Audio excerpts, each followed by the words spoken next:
Purihin po ang Diyos, mga kapatid. At atin pong i-bless yung mga katabi natin. Sabihin natin, bless you. God bless you. Ayan.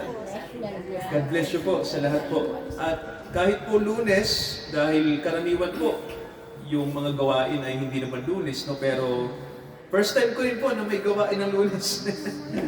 Yan. So salamat po sa Diyos dahil available po tayo ngayong gabi. Muli mga kapatid, idulog natin sa Diyos ang kanyang salita. Manalangin po tayo. Ama, pagpalain niyo po ang aming pagtitipon sa aming tahanan na itinalagay niyo para sama-sama po kami na makinig ng inyong salita at sambahin kayo sa Espiritu at katotohanan. Diyos ng Israel, Ama, samahan niyo po kami sa gabing ito at patawarin niyo kami sa lahat ng aming pagkukulang sa inyo. At nawa po ang inyong salita po ay dumating sa puso ng bawat kaluluwang nandito ngayon.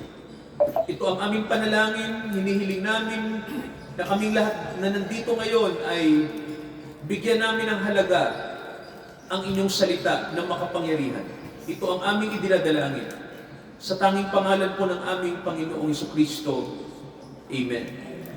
Okay, basahin ko po sa inyo ang nakasulat po sa Romans chapter 8, mga kapatid. No? Okay po, sa nagnanasa po na makatayo po, pwede pong tumayo muna. Sa hindi, kay Tita, wag na po, kay Tita Loli. Kaya pa ni Tita pala. Okay, Romans 8, at ito po yung nakasulat po, no?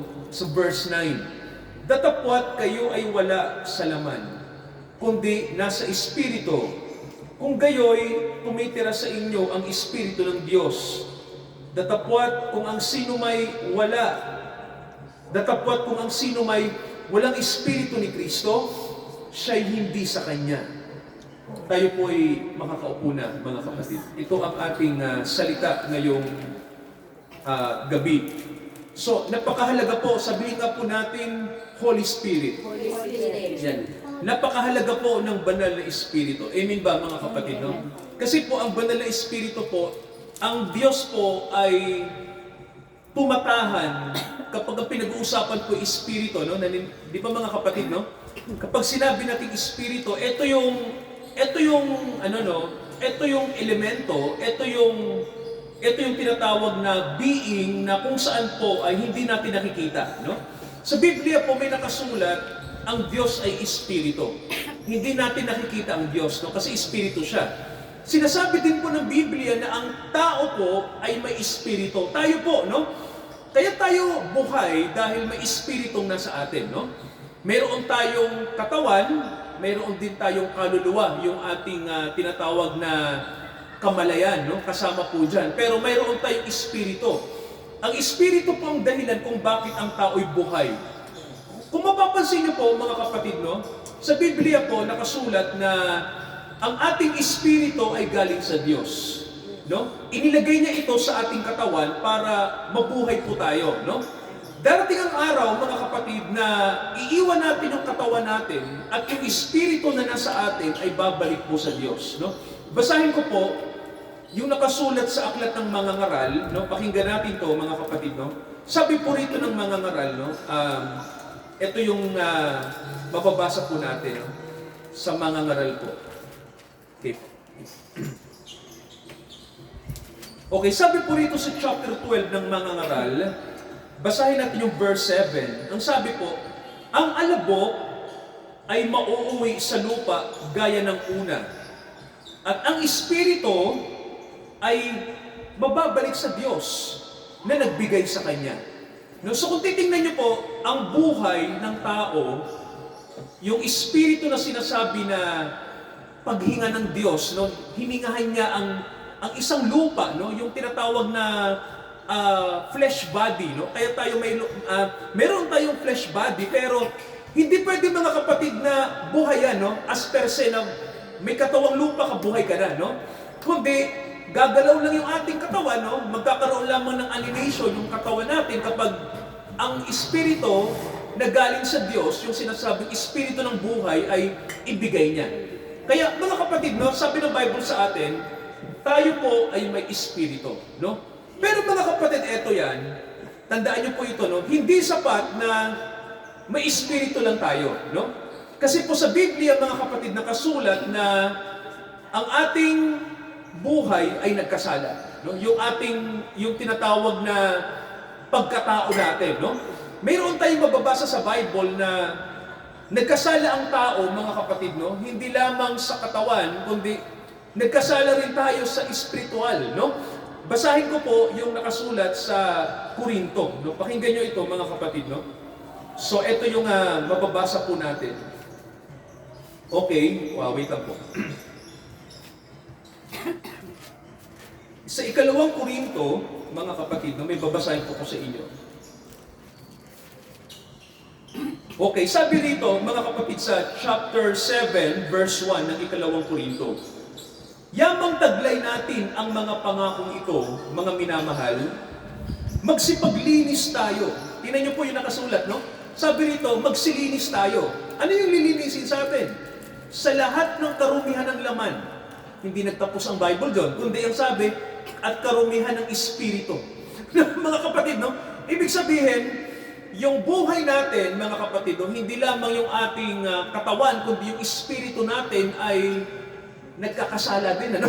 Sabi rito, no? Karumihan ng laman at Espiritu, napakasakdalin, sabi rito, ang kabanalan sa pamamagitan ng takot sa Diyos.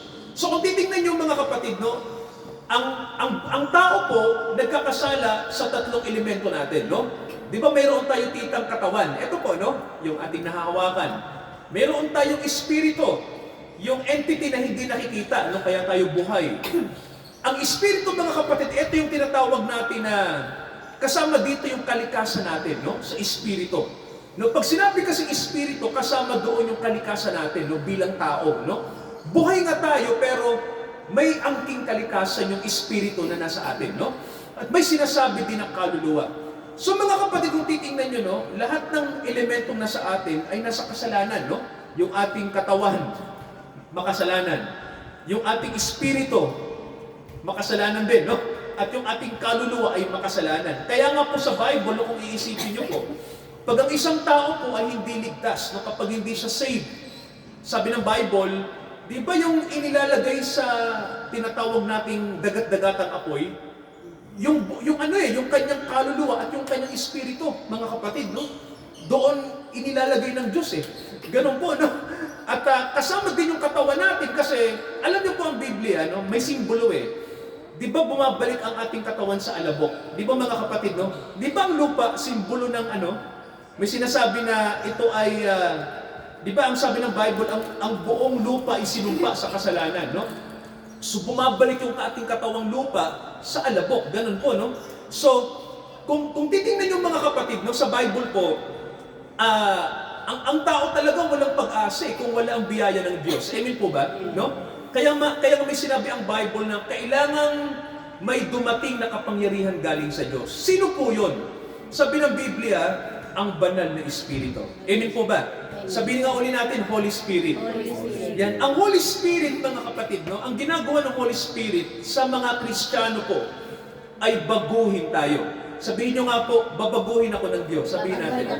Yan. So, yun, mga kapatid, ang ginagawa ng banal na Espiritu. No? Tayo ay kanyang binabago.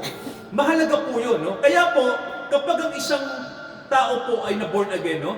Halimbawa po, mayroon sa atin dito na talagang Kristiyano na, ang banal na Espiritu ay nasa kanya, no?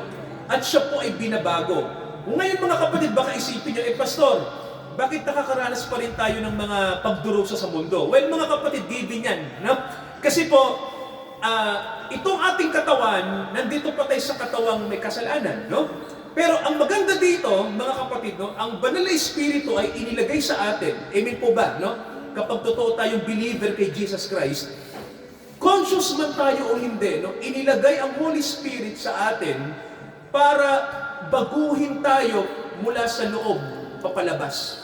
No, ganun mga kapatid, no, from the inside out, no, babaguhin tayo. Pansinin niyo po yung nakasulat sa Roma din, chapter 5. No, ito yung ating mababasa. Pansinin niyo, mga kapatid, yung ginagawa ng Holy Spirit sa atin. Romans chapter 5, gusto ko pong basahin sa inyo, no, yung nakasulat po dito po sa verse 5. Ang pag-asa ay hindi tayo ipinahihiya, sapagkat ang pag-ibig ng Diyos ay nabubuhos sa ating mga puso sa pamamagitan ng banal na Espiritu na ibinigay sa atin.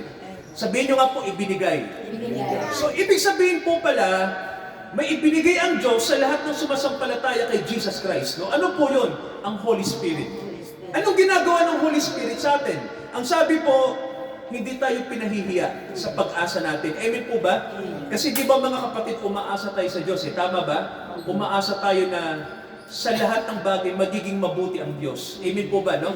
So, bigyan ko po kayo ng magandang idea. Sa Bible po, may mababasa tayo sa aklat ng Genesis na may isang tao, di ba si Joseph, naalala niyo po, no? Yung tinatawag nating anak ni Israel, di ba? Si Joseph, di ba, kinainggitan ng mga kapatid niya, no?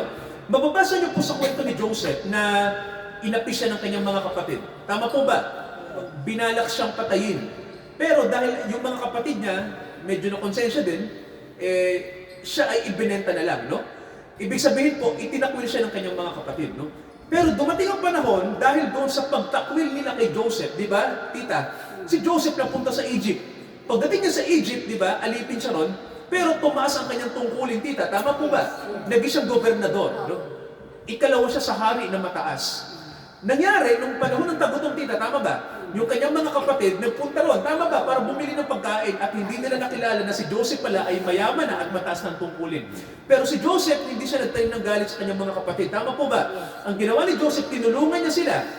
At ang nangyari pa po, pinatira pa sila sa Ehipto. Ngayon yung mga kapatid na nag-isip, baka gantihan tayo ng kapatid natin, di pa kasi inampi natin ito noon Pinagbalakan pa nga natin.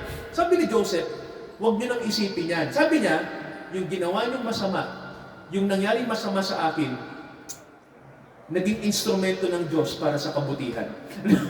Amen po ba? No? So kung titignan, yung din mga kapatid, yung ibig ko pong i-drive no, ngayong gabi, na ang Diyos ay umaasa tayo. Amen po ba? No?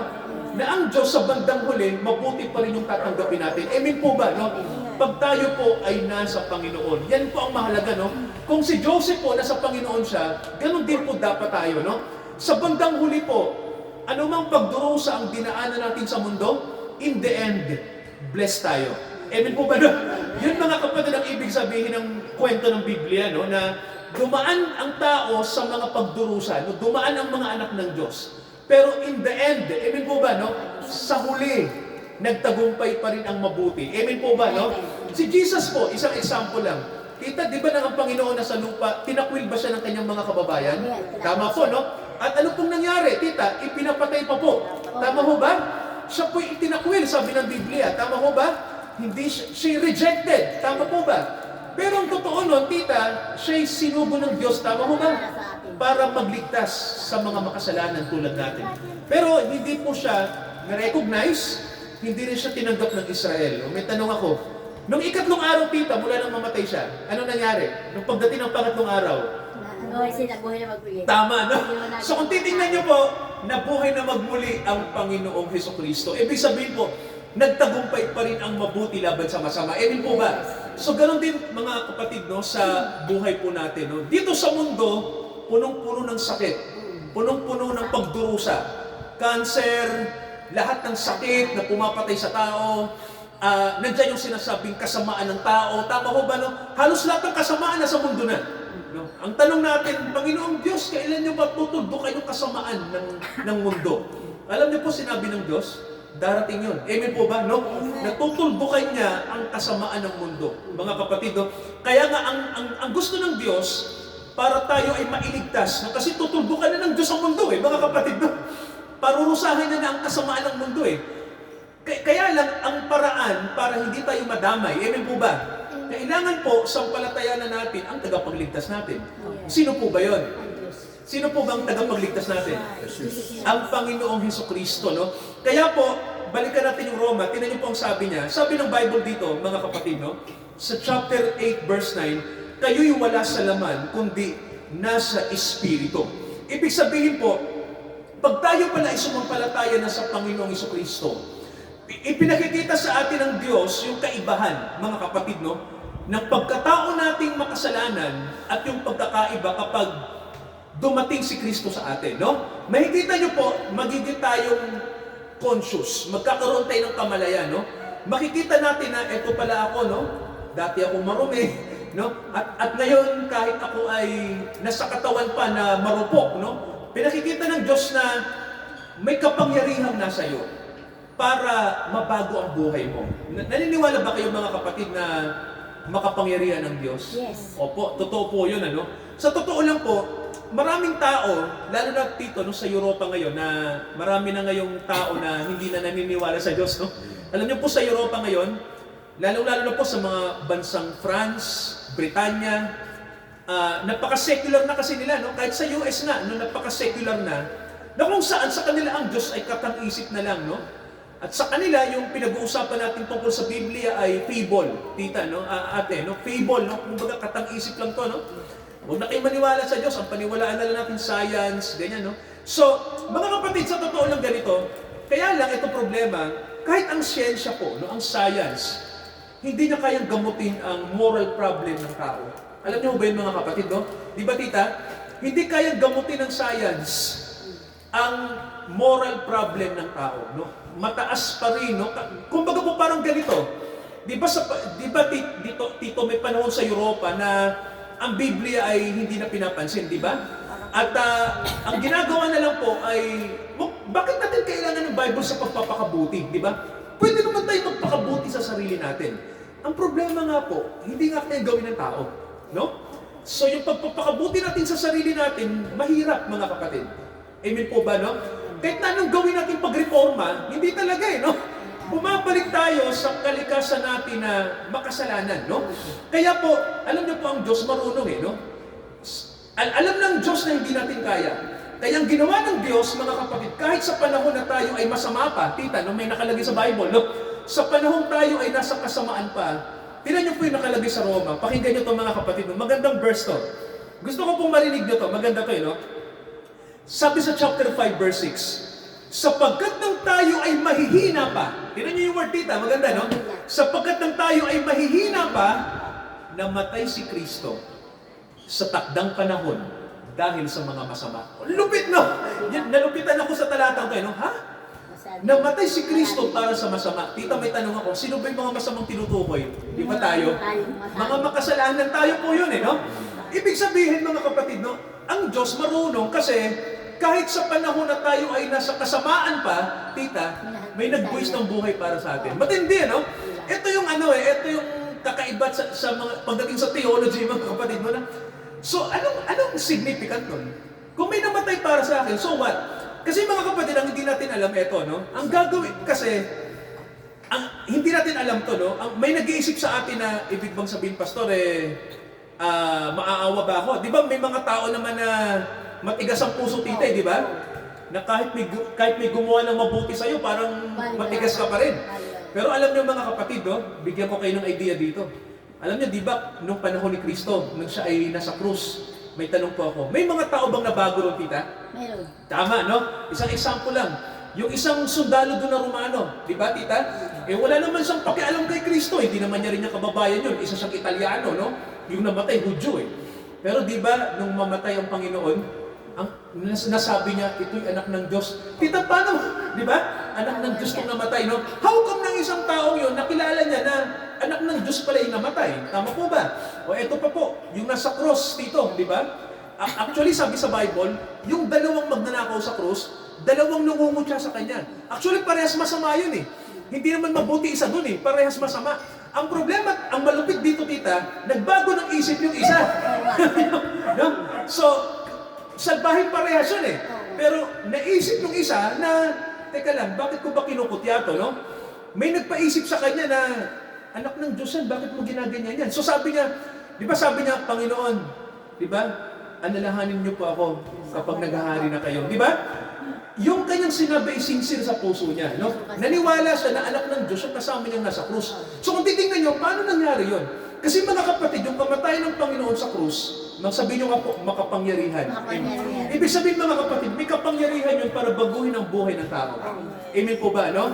So, yung kamatay ni Kristo sa krus, hindi lang po siya namatay para hintahin ang tao maawa sa kanya. No? Hindi ganun ang mga kapatid, ang ginagawa ng Diyos doon, Ang Diyos po ang nag-i-initiate, hindi naman tayo. Hindi naman nagmamakaawa ang Diyos sa atin Ang totoo lang tayo ang dapat kaawaan ng Diyos. Nakikinig po? Bakit mga kapatid? Makasalanan tayo eh. Tama ba? Yes. Tayo ay nasa kasalanan. Ang Diyos banal eh. Di ba? Kung may dapat maawa, ang Diyos yun sa atin. Amen po ba, no? Amen. Kasi pag tinitingnan natin ang Panginoon, may mga tao na nakakaawa naman ng Panginoon. Hindi nila alam, intentional yung ginawa ni Jesus sa cross. Namatay siya, totoo yun, para ipakita sa atin na tayo ay masama. Mga kapatid, no? At kailangan may magbubunong dugo para sa atin. Ano? Ang malupit dito, sabi nga ng Bible sa atin, hindi namatay ang Panginoon para sa mabuti, tita. Tama po ba? Kanino siya namatay? Para sa masama. No? Tayo po yun, ano? Para tita, mabago ang mga masama. Amen po ba, no? So, mga kapatid, yan po ang ginagawa ng Diyos sa atin, no? Sabi ng Bible sa atin, tingnan nyo po, pakinggan nyo ang sabi.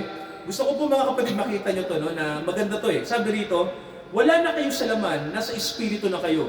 Kung tumitira sa inyo ang Espiritu ng Diyos. So, alam nyo po si Jesus, di ba naalala nyo po nang siya ay mabaptize, nung siya ay 30 years old, no? 30 taon tita. Ano yung nakita ni Juan Bautista na bumababa galing sa langit? Ang liwanag. Opo, may kalapati dito, no? At ano po yung sinisimbolo ng kalapati? Banal na Espiritu, no? So, mga kapatid, maganda kasi kung paano binabaan ng Holy Spirit si Jesus, amen po ba? Binabaan din po ba yung mga alagad? Yes. Tama, no? Aklat ng mga gawa, eto nakasulat, no? Tingnan niyo po ang sabi. Sabi rito, mga kapatid sa Acts, pakinggan niyo po ito, maganda to, no? Aklat ng mga gawa, basahin ko po yung chapter 2. So, sabi po rito, ito nakasulat, ito nakalagay, mga kapatid, no? Sabi rito, nang dumating ang araw ng Pentecostes, silang lahat ay nagkakatipon sa isang dako. Biglang dumating mula sa langit ang isang ugong gaya ng isang humahagibis na hangin na malakas. Dito may dumating na hangin, no? At ang sabi dito nakalagay, at silang lahat ay napuspos ng Espiritu Santo. At ang sabi po, at sa kanila ay may nakitang mga dilang kawangis ng apoy. So may tanong tayo, na ang Panginoon i-baptize, ano po yung nakitang, Tita Ibon? Kalapati, no? Simbolo po ng Holy Spirit, no? Pero, alam niyo po, hindi lang naman kalapati ang simbolo ng Holy Spirit, tama po ba? Di ba nung bumaba na sa mga unang alagad ni Kristo, ano po yung nakita? Apoy, tita, fire, no?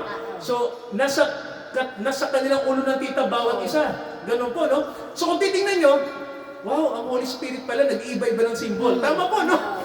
Kalapati siya minsan. Opo, minsan siya'y apoy, siya'y hangin, liwanag. So, kung titingnan nyo po, ang Espiritu ng Diyos ay may mga simbolismo, no? So, kung titingnan nyo, bumaba sa kanila, no? May tanong ako, bumaba lang ba sa kanilang Holy Spirit o binabaan din ang mga Kristiyano ngayon? Binabaan lahat. Tama mga kapatid, bababaan din, hindi lang sila, kundi tayo din, no? At mahalaga na tayo ay maging tirahan ng Holy Spirit. Kasi po, mga kapatid, kung bakit? Kasi, ang Holy Spirit, ang tatak natin, no? Sabihin nyo nga po tatak. Yan po ang tatak para makapunta ka sa langit. Yan mga kapatid, no? May tandaan nyo po, yung langit po ba, banal na lugar o hindi? Banal. Tama, holy place ang langit, no? So, ang dapat mga kapatid na maging ticket natin papunta roon, ang Holy Spirit, no? Kasi ang Holy Spirit, holy. Tama po ba? Anong tawag sa Holy Spirit? Holy, tita, banal, di ba? So, ibig sabihin, tita, angkop, no? Kumbaga po, kasi ganito hindi ka pwedeng pumunta sa langit na ikaw ay makasalanan. Yun ang totoo, no? Kailangan mga kapatid, pagpunta mo sa langit, banal ka. No, so, may kabanalan na sa'yo. So, yan mga kapatid, yung sinasabing tatak natin, ano? Basahin ko po sa inyo yung nakasulat sa, basahin ko lang po, no? Itong nakasulat sa Efeso, chapter 1, no? Pakinggan nyo to, mga kapatid, no? Efeso chapter 1, sabi rito, na sa kanya kayo rin naman, nang inyong marinig ang aral ng katotohanan ng mabuting balita ng inyong kaligtasan, na sa kanya rin naman, mula nang kayo'y sumampalataya, kayo'y tinatakan. Kita yung word, sabi, kayo'y tinatakan ng banal na Espiritu na ipinangako, no? So, tatak, ate, no? Ate Mani, may tatak, no? Kumbaga po, passes. Di ba kayo pagpapasok sa tita? Sa mga amusement park, may tatak, no? So, ang pagpunta sa langit, may tatak din, no? Banal na Espiritu. Kaya mga kapatid, pag tinanggap natin si Jesus bilang Savior natin, no? At handa tayo magsisi sa lahat ng kasalanan, ginawa natin yun, at tinanggap natin siya sa puso natin ng ating Panginoon at tagapagligtas, no? Ang sabi ng Bible, tatatakan tayo ng Holy Spirit. At ang sabi ng Bible sa atin, pag tinatakan na tayo, syempre, kasama na tayo. No? Kasama na tayo roon sa mga, nakakontrata na roon sa kalangitan. Kaya mahalaga, mga kapatid, na tayo ay wala na sa laman, kundi na sa Espiritu na, no? Kasi ang banal na Espiritu, tita, ang patunay na tayo ay nasa Diyos, no? Pag nasa atin ang Holy Spirit, ibig sabihin po, tita, may pag-asa tayo, no? At nakatitiyak tayo na sa Diyos tayo pupunta pagdating ng panahon, no? So, ang Holy Spirit, mga kapatid, mahalaga na nasa atin, no? Kasi po, siya ang gumagawa sa atin, no? Kahit sa panahon ng sakit o kamatayan, nandyan siya. Alam niyo ho ba, eto isang example lang bago tayo magtapos ngayong gabi, no? Alam niyo ho ba kilala niyo ba yung propetang si Eliseo? No, kumbaga si Elijah sa English, tita, no? Bigyan ko lang kayo ng idea, si Eliseo ay alalay ni Elias, no? Si Elias kasi ay dakilang propeta ng Diyos, no? Isa sa mga dakilang propeta ng Biblia si Elias. Ang kanyang disipulo, tita, si Eliseo.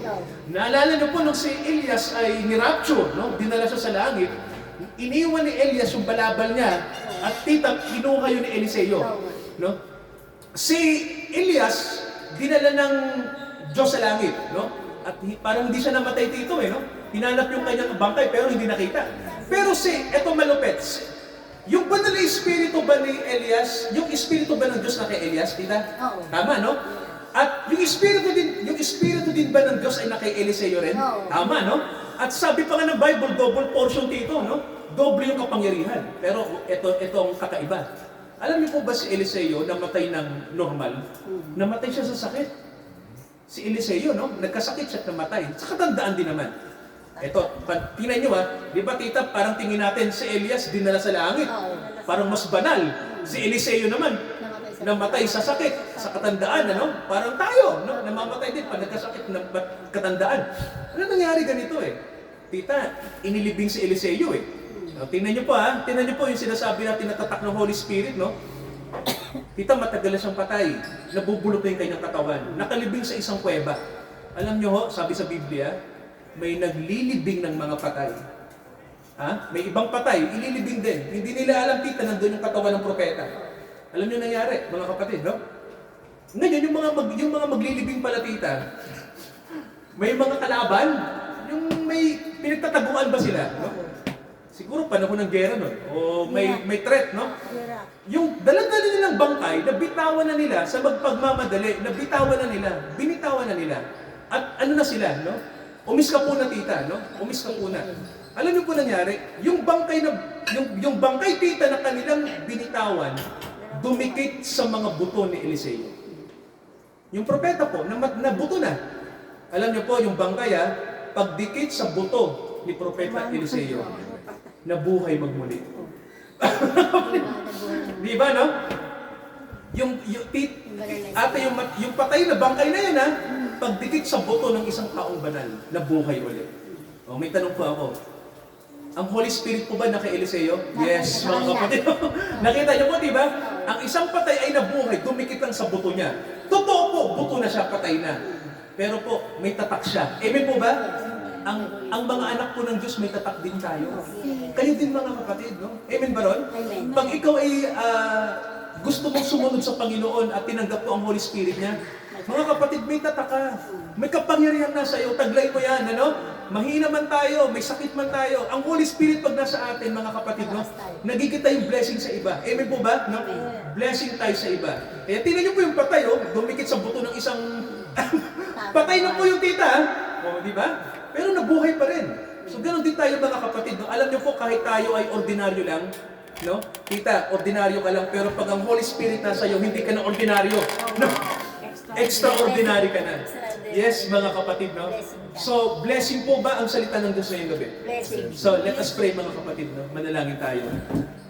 Tumayo tayo lahat. Hallelujah. Hallelujah. Dakilang Ama, salamat po sa inyong salita ngayong gabi. Nanawa po yung aming napag-usapan dito at nakita namin sa Bible ay maging kalakasan namin sa aming buhay kahit nasa mundo pa kami na puno ng kasalanan. Ama, turuan niyo kami na maging malakas sa Holy Spirit Lagi kami mag-pray, basahin namin ang Bible, sapagkat ang kalooban niyo po ay nakasulat dito. At upang kami po ay laging maging malakas.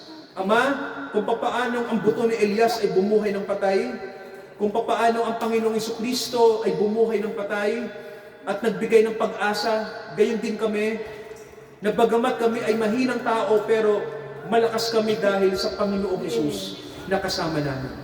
Pagpalain niyo ang mga kapatid ngayong gabi, samahan niyo sila, kaming lahat na nandito ngayon, sa buong linggong ito, palakasin niyo kami, sa pangalan ng aming Panginoong Jesucristo, na nagligtas sa amin at nagbabago sa amin. Lahat po tayo magsabi ng Amen. Amen. Amen. Amen. Hallelujah. Mga kapatid, sa ating pong pagkakaloob sa Panginoon, ating pong awitin ang Seek ye first the kingdom of God and His righteousness. Hallelujah. Try to remember. Praise God. Seek ye first thy Lamb of God and His righteousness, Hallelujah. and all His things shall be added unto you. Hallelujah,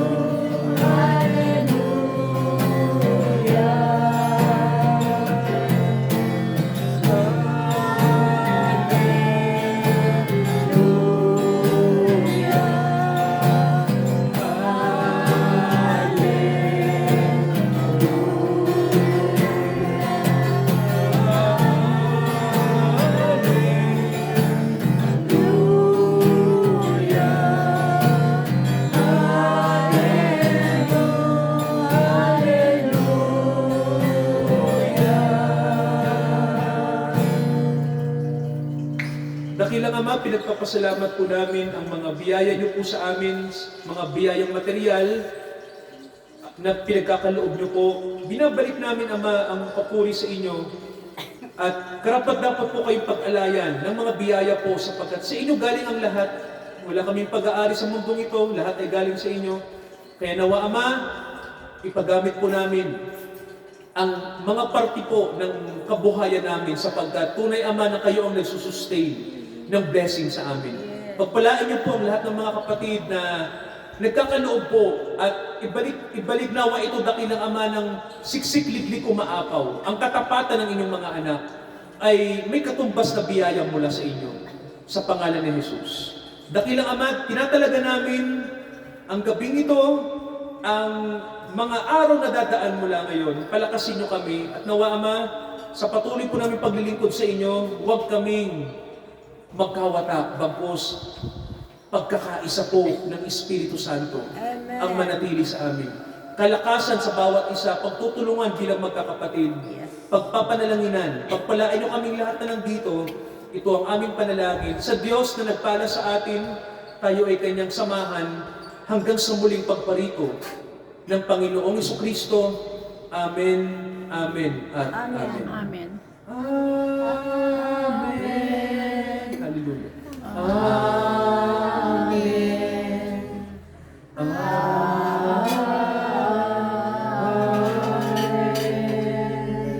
Mabiyayang gabi sa ating lahat, mga kapatid.